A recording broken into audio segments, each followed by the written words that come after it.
अच्छा, हमने क्या किया है कि यहाँ पे नॉर्मलाइज बिटा लिखा, फिर प्राइसिंग मल्टीपल आ गए। अब वो प्राइसिंग मल्टीपल कौन से होते हैं यहाँ पे आप देखें। अगर आप ये बना रहे हैं क्या कहते हैं पी रेशो के हवाले से, तो ये क्या आ गए, पी प्राइसिंग मल्टीपल या पी मल्टीपल सिंपल है। अगर आप बना रहे हैं इसको किस हिसाब से, ईवी टू एबिडा के हिसाब से, तो आप क्या करेंगे, ईवी टू एबिडा। तो मैं ऊपर लिखूंगा, वो तो मैं ऊपर लिखूंगा ना अलग से। मैं हाँ मैं सिर्फ लिखूंगा बिजनेस मल्टीपल लिखूंगा ये। हाँ, लेकिन बात ये है, मैं कहने का और मकसद ये है, कहने का मकसद मैं ये है। समझ गया, मैं समझ गया। हाँ, आप समझ गए कि यहाँ पे वो वाले फिगर्स आ रहे होंगे, बिल्कुल समझ आ बिल्कुल। रही। अब रीजन क्या है,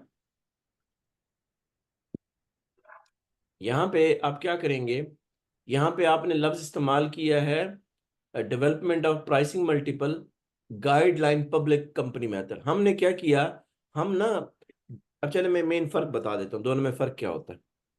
लेकिन ये चीजें जो है ना, क्या कहते हैं, हमारे क्लाइंट को नहीं पता होती ना, इन्वेस्टर को। अब आपने ये पॉइंट ना बड़े गौर से सुनना है, ये बहुत ही इंपॉर्टेंट पॉइंट।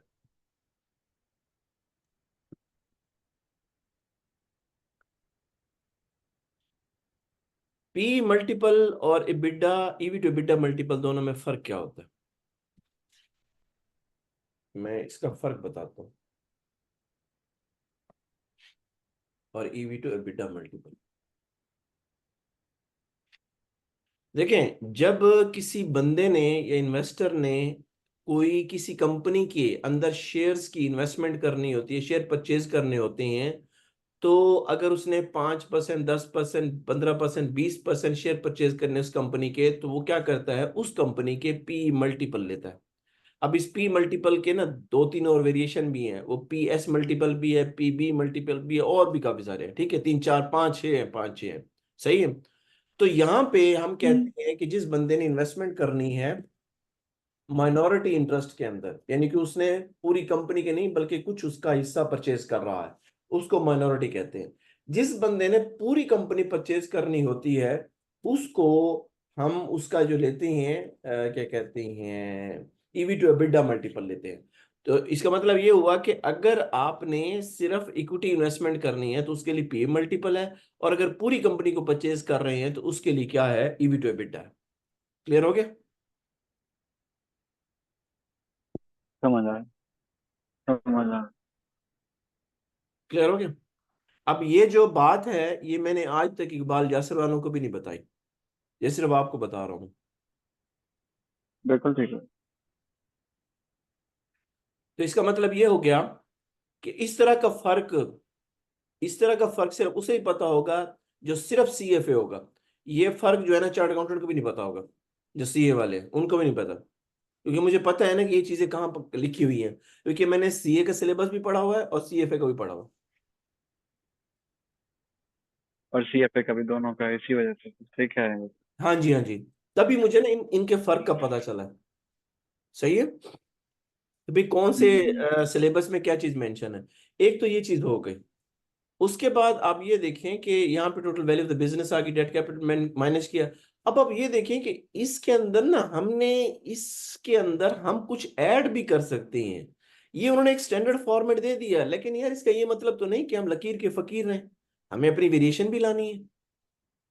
तो मैं क्या करता हूं कि मैं बिल्कुल इस ऐसा। तरह की मैं वेरिएशन लाता रहता हूं, ताकि मैं स्टैंडर्ड से थोड़ा सा हट के और एक अच्छी हट के प्रेजेंटेशन और एक अच्छी। अच्छी यूजफुल इंफॉर्मेशन और एक अच्छी क्वालिटेटिव यानी कि चीज दे सकूं क्लाइंट को। हम्म। अच्छा, तो यहाँ पे हमने ले लिया। आप अब देखिए ना, अब आप क्या कर सकते हैं, यहाँ पे आपके पास आ गया कि जी इक्विटी वैल्यू आ गई, यहाँ पे आपके पास निकल आई। फिर उसके बाद अब इस इक्विटी वैल्यू जो आई है, वो अब जाहिर बात है आपने उसकी प्रेजेंट वैल्यू तो लेनी है। अब आप एक लाइन, एक रो इंसर्ट कर लें कि जी present value of discount factor at 5 year, वो कर लें। फिर अगले अगले पे कर दें कि डिस्काउंट फैक्टर 17%, वो कर लें। उन दोनों को आप जब क्या कहते हैं कैलकुलेट करेंगे, तो आप कहेंगे कि जी बिजनेस वैल्यू, ठीक है, यानी इक्विटी वैल्यू आ जाए। ठीक है। अच्छा, अब इक्विटी वैल्यू, अब मैं क्या सजेस्ट करता हूं, मैं ये चीजें क्यों नहीं मेंशन करता, मैं इस वजह से इक्विटी वैल्यू मेंशन नहीं करता कि जिन कंपनीज का, अब ये आपने ना और से सुनना है, जिन कंपनीज का हम क्या कर रहे हैं, कैलकुलेशन कर रहे हैं, वो बहुत छोटी छोटी कंपनीज हैं। सही है। वो बहुत छोटी छोटी कंपनीज हैं और उनके अंदर इस तरह के जो वर्ड है वो मैटर नहीं जिन करते। कंपनी का हम कर रहे हैं वैल्यू करें, जी, क्या कह रहे हैं? जिन कंपनी का हम वैल्यूएशन कर रहे हैं वो छोटी है। वो छोटी छोटी कंपनीज हैं, वो बड़ी बड़ी कंपनीज नहीं है। क्योंकि बड़ी बड़ी कंपनीज के अंदर हमें जो नरेशन लिखनी होती है, जो वर्डिंग लिखी होती है ना, उसका बड़ा इम्पैक्ट होता है वो बहुत सारी चीजों के ऊपर। तो यहाँ पे हम क्या कर सकते आप हैं? हाँ जी।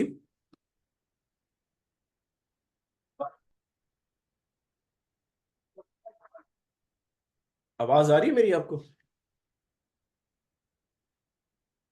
देखो ना, इनकम टैक्स ज्यादा होता है बड़ा, अच्छा। डेट वगैरह ज्यादा होता है। अच्छा, तो हम यहाँ पे क्या करते हैं? ब्रेक हो रही है। अच्छा, हम जो है ना यहाँ पे क्या करते हैं कि business value of the company, या यूं कह लें कि बिजनेस वैल्यू लिख देते हैं। अब वो वजह ये है कि इक्विटी वैल्यू लिखेंगे, क्लाइंट को कंफ्यूज करेंगे, प्रॉब्लम होगी।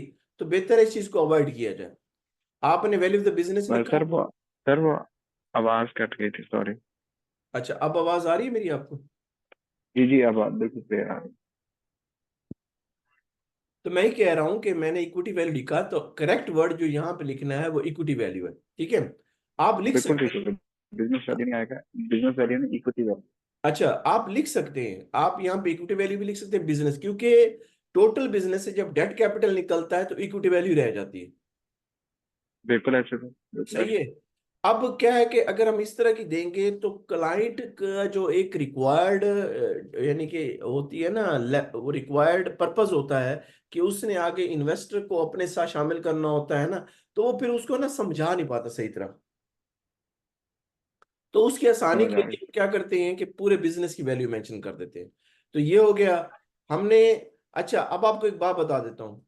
लैक ऑफ कंट्रोलेबिलिटी या लैक ऑफ मार्केटेबिलिटी, ठीक है, ये कभी भी ना अमाउंट पे कैलकुलेट नहीं होता। ये रॉन्ग ट्रीटमेंट है। अच्छा सर। ये जो कैलकुलेट होता है ना, वो हमेशा जो है ना मल्टीपल पे कैलकुलेट होता है बस। यहां नहीं आएगा ये। मतलब इसकी मल्टीपल का लेंगे, इसकी। इसकी जो है ना, जो अच्छा, इस पे नहीं आप, आएगा। हाँ, ये जो अच्छा, मैं ये समझ हाँ गया, मैं समझ गया हूँ, ये जो ये जो वैल्यू होगी बस मार्केटेबिलिटी वही है ना, आएगी। ये मैंने आपको नोट्स मैं दिए समझ हुए हैं। गया। मैंने आपको ना नोट्स दिए हुए हैं। वहां पे ये चीज है। बजाय इसके कि ये जो है ना हम यहाँ पे करें, यानी कि डिस्काउंट लें, और वो भी सिर्फ वहां पे ना परसेंटेज में डिस्काउंट आता है। समझ आ रही है? मैं समझ परसेंटेज गया। में आता है। अब मैं आपको इसका मैं ना समझ दिखाता हूँ कि ये लिखा हुआ कहाँ पे है, ताकि आप ना अपनी गया। आंखों से खुद क्लियर देखें। आपने। अदरवाइज ये मैंने चीजें आपके साथ शेयर भी की हुई हैं। ये क्या कहते हैं, मैं लेके जाता हूँ आपको इस पे।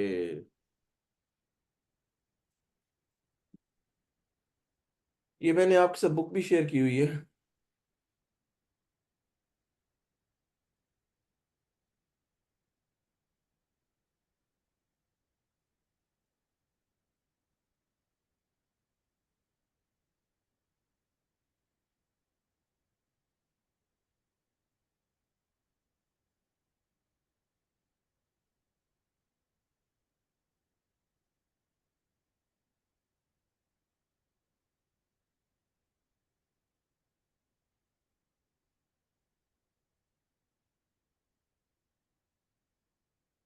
अच्छा, अफजल, आपको ये नजर आ रहा है? ये लैक ऑफ कंट्रोलेबिलिटी और लैक ऑफ मार्केटेबिलिटी, ठहर मैं आपको दिखा देता हूँ यार।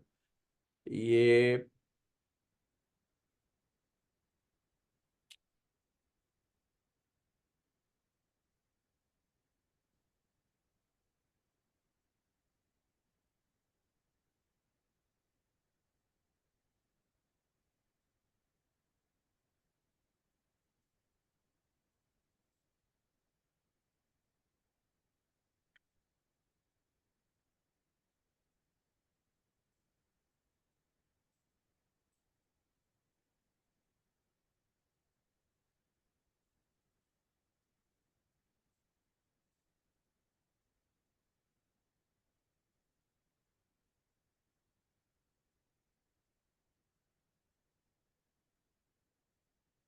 अब आप ये देखो, बल्कि आपको नजर आ रहा है, हम्म, पजल नजर आ रहा है आपको? जी सर, बिल्कुल यार। अच्छा, अब ये चीजें मैंने आपके साथ शेयर की हुई हैं कि किस तरह एक मल्टीपल होता है, उसमें से किस किस तरह पे डिस्काउंट के एडजस्टमेंट करते हैं, आप देख रहे हो अब ये। फिर वो जो देख रहे हो मल्टीपल सर। बचता है तो उसके बाद जाके उस मल्टीपल को आप एबिटा से मल्टीप्लाई करते हैं, तो आपके पास क्या आ जाती है, वैल्यू आ जाती है बिजनेस की। बिल्कुल सही सर। ठीक है। तो जब आप पी मल्टीपल यूज करेंगे तो उसके लिए वर्ड क्या इस्तेमाल करेंगे, valuation using the guideline public company method. ठीक, उसके लिए ये होगा। अच्छा, अगर फर्ज किया कि आप मेंशन करना चाह रहे हैं, उसकी वैल्यू मेंशन करना चाह रहे हैं, तो वैल्यू भी मेंशन कर सकते हैं, लेकिन वो कैसे करेंगे, अब मैं आपको बताता हूं। ये आपको क्या नजर आ रहा है, लैक ऑफ कंट्रोल डिस्काउंट नजर आ रहा है? हम्म। हम्म। यानी कि लैक ऑफ कंट्रोल डिस्काउंट है, इसको आप अमाउंट में भी कर सकते हैं। ये देख रहे हैं आप, ये क्या है, लैक ऑफ मार्केटेबल डिस्काउंट 5%, तो अमाउंट में आ सकता है ये चलेगा ये, क्योंकि पहले मैं कह रहा था कि नहीं आ सकता, अब मुझे नजर आ गया कि ये आ सकता है। तो हम क्या कर सकते हैं, ये आपको नजर आ गया कि मार्केटेबिलिटी डिस्काउंट है, ये कंट्रोल डिस्काउंट है। अब इन दोनों में ये हम कंट्रोल, बाद में ये हम बाद में भी उसको मतलब कर सकते हैं। हाँ जी कर सकते हैं। अच्छा, अब ये देखें, ये क्या लिखा हुआ है, लिखा हुआ है कि वैल्यूएशन ऑफ, वो एक बंदा है D, 10% equity interest, continued operation as a private company. Private company के अंदर वो इन्वेस्टमेंट करना चाह रहा है, और उसके अंदर जो है ना वो कैलकुलेशन करवा रहा है कि मुझे पता चले कि मैंने जितनी इन्वेस्टमेंट करनी है तो मेरे हिस्से में कितनी इन्वेस्टमेंट आएगी। ठीक है। हम्म। अच्छा, अब मेरा क्वेश्चन ये है कि यहाँ पे आपको पता है कि लैक ऑफ कंट्रोल डिस्काउंट और लैक ऑफ मार्केटेबिलिटी डिस्काउंट, दोनों में क्या फर्क है? मार्केटेबिलिटी तो वो है ना कि सर, अगर हम शेयर उसमें जाएंगे ना सर, जब क्या कहते हैं मार्केट के अंदर, तो जारी बात है इस प्राइस पे तो नहीं सेल होंगे। ठीक है। और ये मार्केटेबिलिटी तो हुई है, तो कंट्रोलेबिलिटी का मुझे लगता है कि भी उसका नहीं मुझे फिर, लेकिन फिर भी मुझे एक अंदाजा है कि कंट्रोलेबिलिटी का ये होगा कि भी जारी बात है उसका 51% से कम होगा ना, हम्म, तो उसका चलें, कम होगा। मैं ना आपको इसका फर्क बता देता हूँ।